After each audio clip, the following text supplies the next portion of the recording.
అందరికీ నమస్కారం. నా పేరు రమ. 'కలహం మధురం' 8వ భాగం. రచయిత మోక్ష గారు. పిన్ని వేదోకి చికెన్ ఇష్టం ఉండదు. మా ఇంటి దగ్గరైతే నన్ను తిననివ్వడు. ఇప్పుడు ఎక్కువ బ్రతిమాలినా నాన్నోడి దగ్గర కూడా లాగేస్తాడు. అందుకే చికెన్ కర్రీ నాకు వేసి ఆలూ కుర్మా వేద్‌కి వెయ్యి అంటూ చికెన్ కర్రీ బౌల్‌ని తనకి దగ్గరగా లాక్కుంది. వియర్డ్ టేస్ట్ పూరీలోకి చికెన్ కర్రీనా? అన్నాడు వేద్. యూ ఆర్ రైట్ బావ. I really hate chicken. మనిద్దరి టేస్ట్‌లు ఒకటే అంది. ఆ మాటకి మను మూతి ముడుచుకొని పూరీలో కొబ్బరి చట్నీ కూడా ఎవరు వేసుకోరు అంది వేద్ ప్లేట్ వంక చూసి. వాట్? పూరీలో కొబ్బరి చట్నీనా? అంటూ వేద్ ప్లేట్ వంక చూసిన పింకీ ఆ టేస్ట్ బావుంటుందా బావా?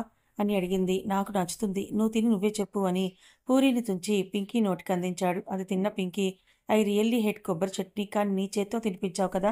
మళ్ళీ మళ్ళీ తినాలని ఉంది బావా అని అంది. అవునా అని అంటూ ఇంకొకటి తినిపిస్తుంటే అప్పటికే మను మొహంలో బాధ గమనించిన సుకన్య పింకీ అని పిలిచి వద్దన్నట్టు కళ్ళతో సైగ చేసింది. పింకీ ఆవిడ్ని పట్టనట్టుగానే వేద్ చేత్తో పెట్టే తినిపిస్తూ ఉంటే ఒక్క పూరీ తిన్న మను ప్లేట్లో చేయి కడుక్కొని పైకి లేచింది. అదేంటి చిట్టి, ఒక్క పూరీకే? నీకు పూరీ అంటే చాలా ఇష్టం కదరా అని అన్నారు శంకర్. చాలు శంకర్, ఇంకా ఎక్కువ తింటే మళ్ళీ మధ్యాహ్నం చికెన్ బిర్యానీ నేను తినలేను కదా!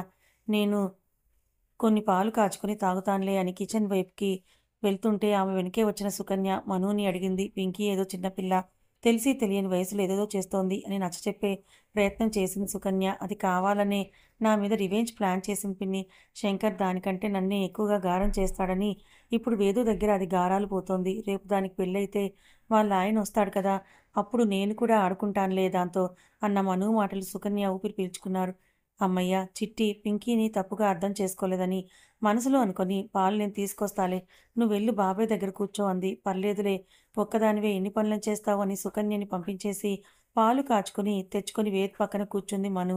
ఆమె వచ్చేసరికి వేద్ శంకర్‌తో తన బిజినెస్ విషయాలు చెప్తూ వస్తూ దాన్ని ఫ్యూచర్‌లో ఎలా ఎక్స్‌పెండ్ చేయాలో అన్న ఆలోచనతో ఆయనతో పంచుకుంటున్నాడు. ఆ మాటల్లో మాటగా శంకర్ గారు తన హాస్పిటల్ పునాది వేసిన రోజు నుంచి వేద్‌కి చెప్తూ ఎప్పటికైనా మా ఊర్లో హాస్పిటల్ పెట్టాలి అన్నదే మా చిట్టి కోరిక అని అన్నారు. నోరెళ్ళబెట్టింది మను. ఎక్కడ తను డాక్టర్ అన్న విషయం వేద్‌కి తెలిసిపోతుందో అని. ఓహ్! ఇంత మంచి బుద్ధులు కూడా ఉన్నాయా నీకు అని అంటూ పక్కనే ఉన్న మను వంక చూశాడు.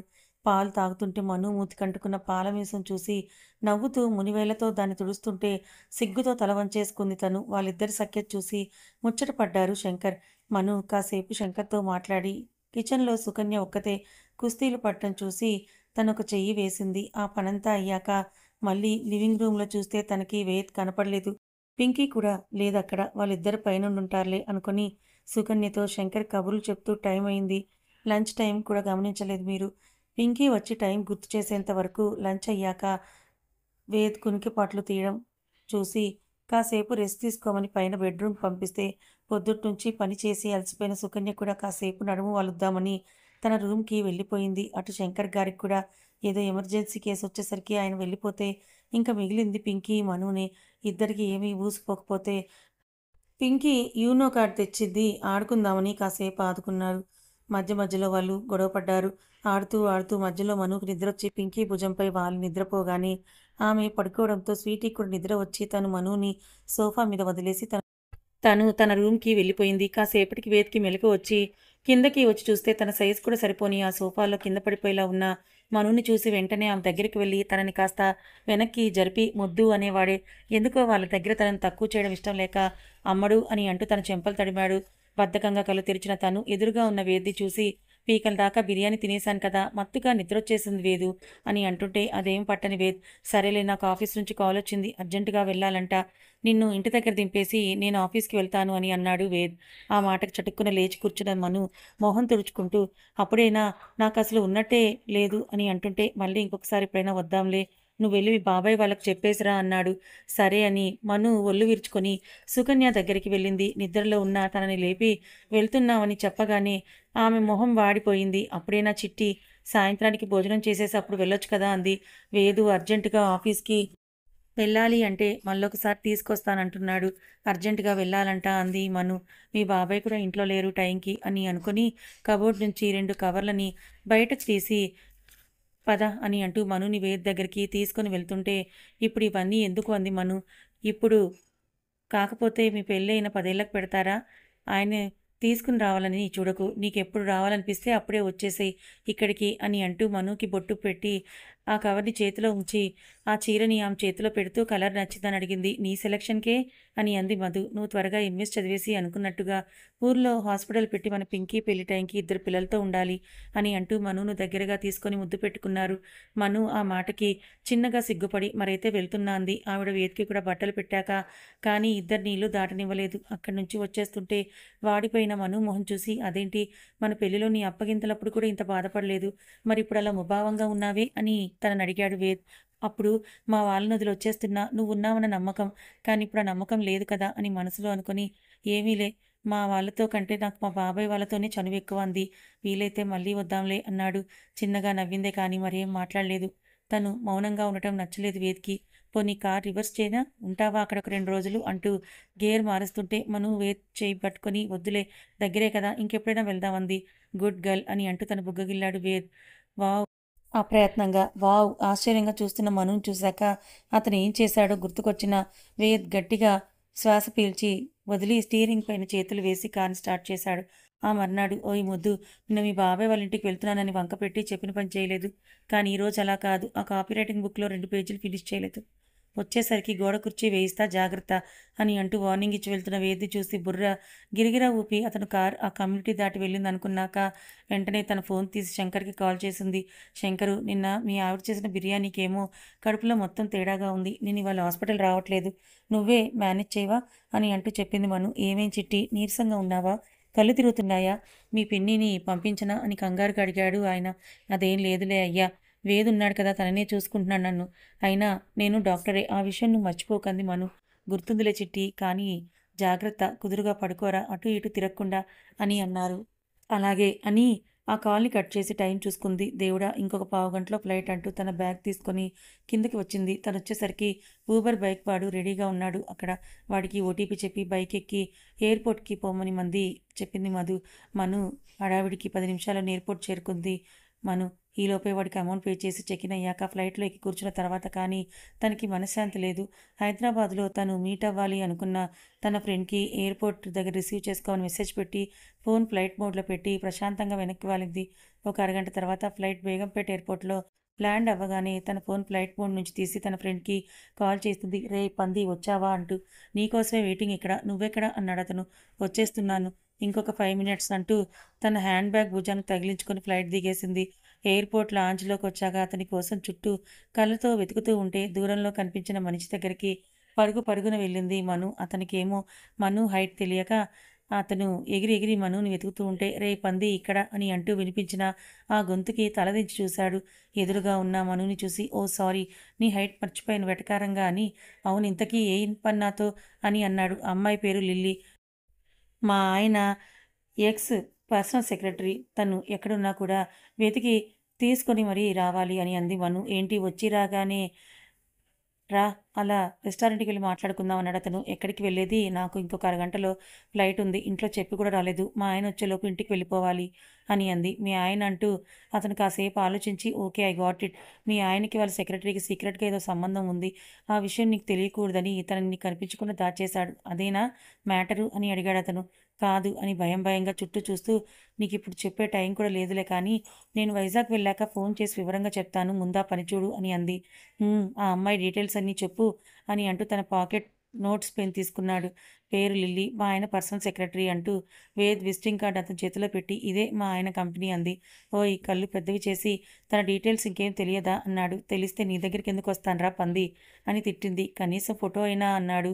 ఉప్చ్ అని పెదవి విరిచి నాకు తన గురించి ఏదైనా క్లూ దొరికితే నీకు చెప్తాలే కానీ ఈ విషయం మనల్ని దాటి బయటికి పొక్కకూడదు మైండ్ ఇట్ అని అంటూ కొంత అమౌంట్ అతని చేతిలో పెట్టి ఓకే బాయ్ అంటూ వెనక్కి తిరగగానే ఓయ్ పొట్టి అని అంటూ తన చెయ్యి పట్టుకొని ఆపి ఇంకా నీ ఫ్లైట్‌కి అరగంట టైం ఉంది. కనీసం ఈలోపు 2 కాఫీలైనా తాగొచ్చు. రావచ్చు కదా! పక్కనే స్టార్టక్స్ అని అన్నాడు. సరే పద అని అతనితో వెళ్ళి తనకొక మోకా ఆర్డర్ చెప్పి ఒక టేబుల్ దగ్గర కూర్చొని కాసిని మంచినీళ్ళు తాగి స్థిమితపడింది. ఇద్దరికీ చెరో కప్ తీసుకొచ్చి తనున్న దగ్గరికి వచ్చి కూర్చున్నాడు. ఇప్పుడు చెప్పు అన్నాడు టేబుల్ మీద చేతులు పెట్టి. ఏం చెప్పాలి అంది మను. నీ పెళ్లి గురించే. అసలు అందరిని పిలుస్తావనుకున్నా కానీ ఎవరికీ చెప్పా చేయకుండా పెళ్లి చేసుకున్నావేంటి? ఇంతకీ లవ్వా? అరేంజ్డా? అని అడిగాడు. బలవంత పెళ్లి. నాకు కాదు మా ఆయనకి. కాఫీ సిప్ చేసి చెప్పింది మను. మరి నీకు? అని అడిగాడతను. నా విషయం ఏంటో నాకే క్లారిటీ రాలేదు అని నిస్సహాయంగా తల ఊపి మా హస్బెండ్ నాకు మామయ్య కొడుకే. చిన్నప్పటి నుంచి తనంటే నాకు ఇష్టమే. తనకి నేనంటే ఇష్టం ఉంటుందనుకున్నాను. కానీ పెళ్ళయ్యాకే తెలిసింది తను ఆఫీస్‌లో పనిచేసే సెక్రటరీని ఇష్టపడ్డాడని. వీళ్ళిద్దరి ఇష్టాలు ఆ అమ్మాయి వాళ్ళ ఇంట్లో నచ్చలేదు. తనకి వేరే పెళ్లి చేసేసి ఆ అమ్మాయి గురించి చిన్న క్లూ కూడా ఇవ్వకుండా దాచారు అని చెప్పడం పూర్తి చేసింది. ఇప్పుడు తన గురించి తెలుసుకొని నువ్వేం చేస్తావు మరి అని అన్నాడతను. వాళ్ళిద్దరిని కలుపుదామని అంది మను ఎటో చూస్తూ. ఆ మాట విన్న అతనికి ఒక్కసారిగా కాఫీ పొరబోయింది. నోట్లో ఉన్నది మను మీదకి స్పిల్ చేసి ఊపిరి కష్టంగా తీసుకుంటూ మను అతని వెన్ను నిమిరి, ఓయ్ ఏమైంది నీకు? అంతా ఓకేనా? అని అడిగింది. ఏమైందా? ఒక్కసారిగా నువ్వు చెప్పిన దాన్ని విన్న తర్వాత నా ఫ్యూజులు ఎగిరిపోయాయి తెలుసా? నువ్వేమైనా సతీ సావిత్రివి అనుకున్నావా? మీ ఆయనకి వేరెవరికో అంటగడతానంటున్నావు. మనుపై ఒంటికాలిపై లేచాడు. లేదురా అబ్బాయ్! నీకు తెలుసా మా ఇంట్లో నా పొజిషన్ నెత్తి మీద కాదు గుండెల్లో పెట్టుకొని చూసుకుంటారు అంతా కూడా. అందులో మా మామయ్య కూడా. నిజంగా అమ్మాయిని మా బావని కలపాలంటే మా మామయ్య జస్ట్ అనుకున్న ఆ పనైపోద్ది. కానీ మా బావంటే నాకెంత ఇష్టమో మా వాళ్ళందరికీ తెలుసు. నాకు మా బావని దూరం చేయకూడదని మా మామయ్య కూడా ఆ అమ్మాయి గురించి ఏ వివరాలు తెలియకుండా జాగ్రత్త పడుతున్నారు. ఏమో అనిపించింది. అక్కడికే మొన్న ఒక రోజు నేను మా బావ ఆఫీస్‌కి వెళ్ళి ఆ అమ్మాయి గురించి కనిపెడదామని ప్రయత్నించా. నా ఇంటెన్షన్ ముందే తెలిసిన మా మావయ్య, మా బావ సెక్రటరీకి కాల్ చేసి ఈ విషయాన్ని నాకు చెప్పొద్దని చెప్పారు. నాకెందుకో ఆలోచిస్తుంటే ఒక రకంగా లిల్లీ మా బావని విడిచిపోవడానికి నేను ఒక కారణమేమో అనిపిస్తోంది. అందుకే వాళ్ళిద్దరినీ కలిపి నా తప్పుని సరిదిద్దుకోవాలని అనుకుంటున్నాను అని అంది మను. అది విన్న అతను తలపట్టుకొని చదువుకునే రోజుల్లో అడిగిన వాళ్ళందరినీ కాదనకుండా అన్నీ ఇచ్చి పెడితే మంచి మనసు ఉందనుకున్నాను. ఇప్పుడు నీ మనసు కూడా వేరొకరికి ఇచ్చేస్తుంటే ఏమనుకోవాలో కూడా తెలియట్లేదు అన్నాడు. మరీ అంత పొగడొద్దులే. నేనేమంత గొప్ప పని చేస్తున్నాను. ఇద్దరు లవర్స్‌ని కలుపుతున్నాను అంతే కదా! నీకు డబ్బులు ఎంత కావాలంటే అంత ఇస్తాను. మా బావ మనసు మారేంతలో అమ్మాయిని కనిపెట్టంటూ కప్‌ని డస్ట్‌బిన్‌లోకి విసిరేసి నా ఫ్లైట్ అనౌన్స్‌మెంట్ అయ్యింది. వెళ్ళొస్తానే అని అంది. సరే టేక్ కేర్ అంటూ ఆమె వెళ్ళేంత వరకు చూసి తను వెళ్ళాక అతను ఎయిర్‌పోర్ట్ నుంచి బయటకొచ్చేశాడు. వేద్ ఆఫీస్‌లో వేద్ క్యాబిన్‌కొచ్చిన భార్గవ్ మ్యాక్‌బుక్‌లో టకటకా టైప్ చేస్తున్న వేద్‌ని చూసి సార్ కాన్ఫరెన్స్‌కి అంతా రెడీ. ఈలోపు మీరు ప్రాజెక్ట్ డీటెయిల్స్ ఇస్తే పీపీటీ రెడీ చేసి పెడతానన్నాడు. వేద్ ఆ మ్యాక్‌బుక్ నుంచి తల తిప్పకుండానే నా బ్యాగ్‌లో బ్లూ ఫైల్ ఉంటుంది అది తీసుకో అన్నాడు. అతని ఆజ్ఞ శిరసా వహించేలా భార్గవ్ వెళ్ళి వేద్ బ్యాగ్ అంతా కూడా వెతికినా బ్లూ ఫైల్ ఎక్కడా దొరకలేదు. బాస్ ఇందులో ఫైల్ లేదు అని అన్నాడు భార్గవ్. కళ్ళు ఒళ్ళు దగ్గర పెట్టుకొని చూస్తే ఉంటుంది.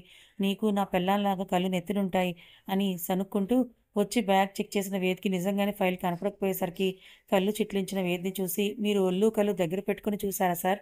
వెటకారంగా అడిగాడు. బ్యాగ్‌లోనే పెట్టినట్టు గుర్తు అని అనుకుని రాత్రి జరిగింది గుర్తు చేసుకున్నాడు వేద్‌కి. ఓహ్! రాత్రి ఫైల్ స్టడీ చేస్తూ బయట వదిలేసినట్లున్నాను అని వాచ్ చూసుకొని మీటింగ్‌కి ఇంకా అరగంట టైం ఉంది కదా! నేను ఈలోపు వెళ్లి ఫైల్ తీసుకొచ్చేస్తా అన్నాడు. మీకెందుకు భార్గవ్ ఆ శ్రమ? మీరు ఫోన్ చేసి మేడంకి ఆ ఫైల్ ఎక్కడుందో చెప్పి తను పెట్టమంటే నేను వెళ్లి తీసుకొచ్చేస్తాను కదా! అన్నాడు భార్గవ్. అది నీకంటే బుర్ర తక్కువది అని మనసులో అనుకొని అక్కర్లేదు నేనే వెళ్తానని కార్ తీసుకొని బయటకొచ్చాడు. కార్ పార్క్ చేసి తన ఫ్లాట్‌కి వెళ్ళిన వేద్‌కి ఇంటికి తాళం వేసి ఉండటం చూసి నుదురు చిట్లించి ఇదేంటి డోర్ లాక్ చేసుంది. అలవాట్లో నేనే ఆ మొద్దుని లోపల లాక్ వేసి వచ్చేసానా అని అనుకుని తన దగ్గర ఉన్న స్పేర్ కీతో లాక్ ఓపెన్ చేసి లోపలికి వెళ్ళి చూశాడు. మను రూమ్ డోర్ కూడా లాక్ చేసే ఉంది. లోపల పడుకుందేమో అనుకుని తనని డిస్టర్బ్ చేయడం ఎందుకని అతని రూమ్‌కి వెళ్లి తనకు కావాల్సిన ఫైల్ తీసుకొని బయటకొచ్చేసరికి చల్లగా తగిలిన కొండగాలికి మను రూమ్ డోర్ చిన్నగా జరగడంతో లోనికి చూసిన వేద్‌కి ఆ రూమ్ ఖాళీగా కనిపించింది. వాష్‌రూమ్ చెక్ చేశాడు. అది డోర్ ఓపెన్‌లోనే ఉంది. కిచెన్, బాల్కనీ ఎక్కడా మను లేదు. గుండె ఆగినంత పనయింది. ఎక్కడికి వెళ్ళింది ఈ పిచ్చిది? అసలే దీనికి లోకజ్ఞానం కూడా తెలియదు. దీని అమాయకత్వాన్ని ఆసరాగా తీసుకొని ఎవరైనా ఏవైనా చేస్తే అని అంటూ ఆలోచనలో పడిపోయాడు వేద్. కథ ఇంకా ఉంది. మరి మను వేద్‌కి చెప్పకుండా వేరే ఊరే వెళ్ళిపోయింది కదా! మరి ఇప్పుడు వేద్ ఇంటికొచ్చేసరికి మను లేకపోయేసరికి కంగారు పడుతున్నాడు. ఇప్పుడు మను వస్తే తన పరిస్థితి ఏంటంటారు? మరోపక్క మను ప్రేమించిన తన బావ గర్ల్‌ఫ్రెండ్‌తో తనని కలపాలనుకుంటోంది. ఈ విషయం వేద్‌కి, మను వాళ్ళ మామయ్యకి తెలిస్తే నిజంగా లిల్లీ ఎందుకు వెళ్ళిపోయింది? తను ఏమైంది? తెలుసుకోవాలనుకుంటే ఛానల్‌ని సబ్స్క్రైబ్ చేసుకొని ఫాలో అవ్వండి. కథ నచ్చితే లైక్ చేయండి. Thank you so much.